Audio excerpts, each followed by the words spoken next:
చూద్దాం మరి దానిపైన ఏ విధంగా స్పందిస్తారు. నిన్న పవన్ కళ్యాణ్ గారు ప్రస్తుతం ఆయన ఒక మాల్లో ఉన్నారు.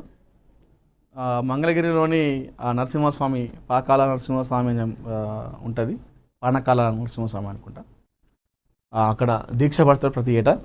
అయితే ఈ దీక్షలో నిన్న ఆయన చాలా అంటే చాలా సీరియస్గా మాట్లాడడం జరిగింది. ఏదైతే ఆయన పైన కొంతమంది విమర్శలు చేస్తూ ఉన్నారు.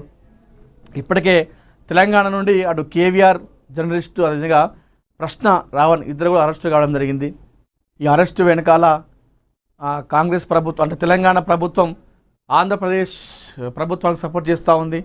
లేదంటే అర్ధరాత్రి ఆంధ్రప్రదేశ్ పోలీసులు వచ్చి తెలంగాణకు వచ్చి మన తెలంగాణ జర్నలిస్టులను అరెస్ట్ చేయడం ఏంటిది అని చెప్పేసి తీవ్రంగా విమర్శిస్తున్నారు. అయితే ఈ నేపథ్యంలో ప్రశ్నిస్తే గొంతు నొక్కేస్తారా, నాయకుని ప్రశ్నిస్తే జైల్లో వేస్తారా అనేటటువంటి విమర్శలు వస్తూ ఉన్నాయి. ఇప్పుడు తెలంగాణ వాదుల నుండి, తెలంగాణ జర్నలిస్టుల నుండి అటు కూటమి ప్రభుత్వాన్ని అదేవిధంగా పవన్ కళ్యాణ్ చాలామంది చెప్తా ఉన్నారు. అయితే ఈ నేపథ్యంలో పవన్ కళ్యాణ్ గారు నిన్న రాజ్యాంగం గురించి, రాజ్యాంగంలో ఉన్నటువంటి చట్టాల గురించి ఆయన వివరించారు. మనిషికి ఎవరైనా సరే మాట్లాడే స్వేచ్ఛ ఉంటుంది, భావ ప్రకటన స్వేచ్ఛ ఉంటుంది. అది రాజ్యాంగబద్ధంగా మీరు అడగచ్చు, ఏ నాయకుడిని కూడా మీరు ప్రశ్నించచ్చు, మమ్మల్ని నిలదీయచ్చు.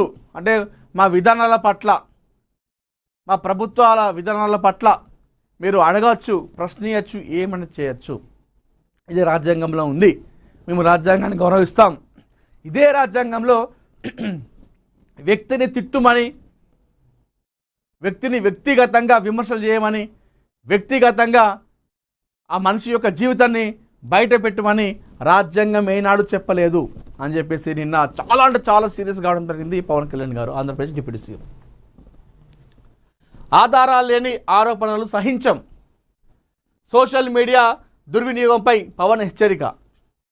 సోషల్ మీడియా దుర్వినియోగంపై ఆంధ్రప్రదేశ్ డిప్యూటీ సీఎం పవన్ కళ్యాణ్ కీలక వ్యాఖ్యలు చేశారు. వాక్ స్వాతంత్రాన్ని దుర్వినియోగం చేయడం సరికాదన్నారు.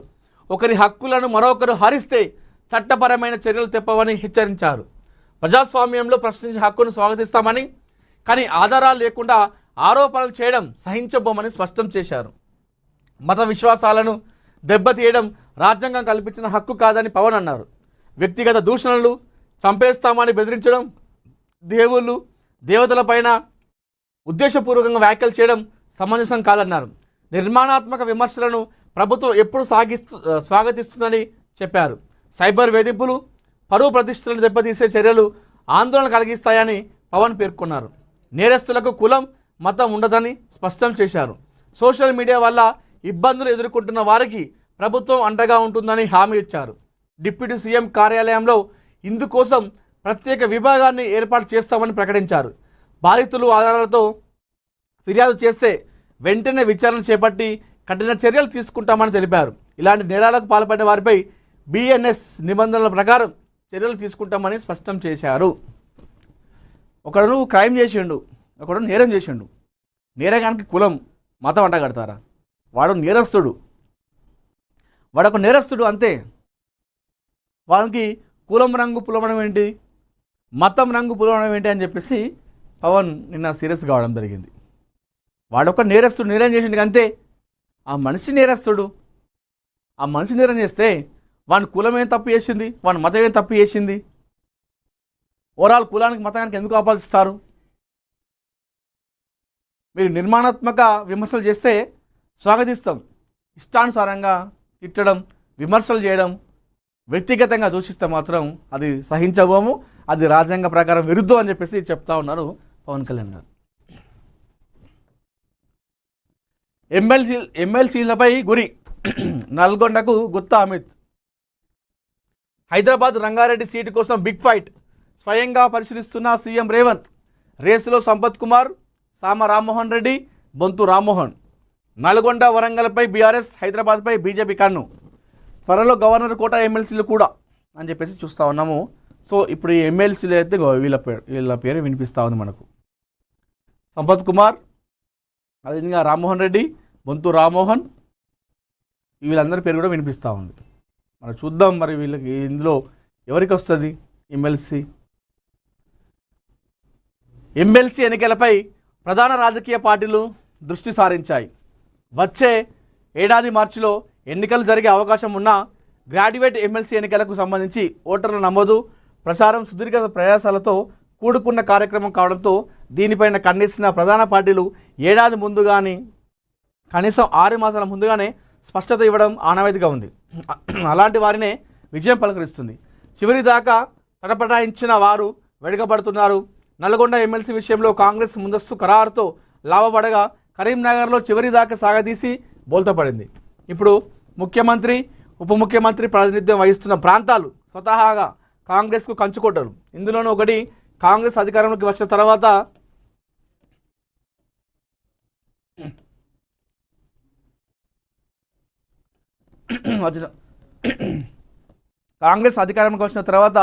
గెలిచి ఉండడంతో ఈ ఎన్నికలను కాంగ్రెస్ ప్రతిష్టాత్మకంగా భావిస్తుంది. నల్గొండ ఎమ్మెల్సీ స్థానానికి ప్రస్తుత dairy development chairman Gutha Amit Reddy పేరు వినబడుతుండగా ఇంకా అనేక మంది నేతలు ప్రయత్నిస్తున్నారు. హైదరాబాద్ రంగారెడ్డి మహబూబ్ నగర్ స్థానానికి తీవ్ర పోటీ నెలకొంది. ఇప్పటి నుండే నేతలు ప్రయత్నాలు చేసుకుంటున్నారు. ప్రధానంగా సోషల్ మీడియా చైర్మన్ సామా రామ్మోహన్ రెడ్డి పేరు వినబడుతుండగా 2 ఎమ్మెల్సీలో ఒకటి రెడ్డికి మరొకటి బీసీ లేదా ఎస్సీ వర్గానికి ఇచ్చే అవకాశం ఉందని తెలుస్తుంది. ఏఐసిసి కార్యదర్శి సంపత్ కుమార్, మాజీ మేయర్ బొంతు రామ్మోహన్ పేర్లు కూడా వినబడుతున్నాయి. గ్రాడ్యుయేట్ ఎమ్మెల్సీ ఎన్నికల్లో సోషల్ మీడియా వ్యూహాలు కూడా ఎంతో కీలకం. దీంతో సోషల్ దూకుడుగా కూడా కీలకంగా మారుతుందని చెప్పేసి చెప్తా ఉన్నారు. నల్లగొండపై బీఆర్ఎస్, హైదరాబాద్పై బీజేపీ కన్ను అని చెప్పేసి చూస్తూ ఉన్నాము. దాంతోపాటుగా ఈ ఏడాది గవర్నర్ కూడా ఎమ్మెల్సీలు కూడా ఇచ్చే అవకాశం ఉన్నట్టుగా ఇక్కడ మనం చెప్తా ఉన్నాం. దాంతోపాటుగా నల్లగొండపై బీఆర్ఎస్, హైదరాబాద్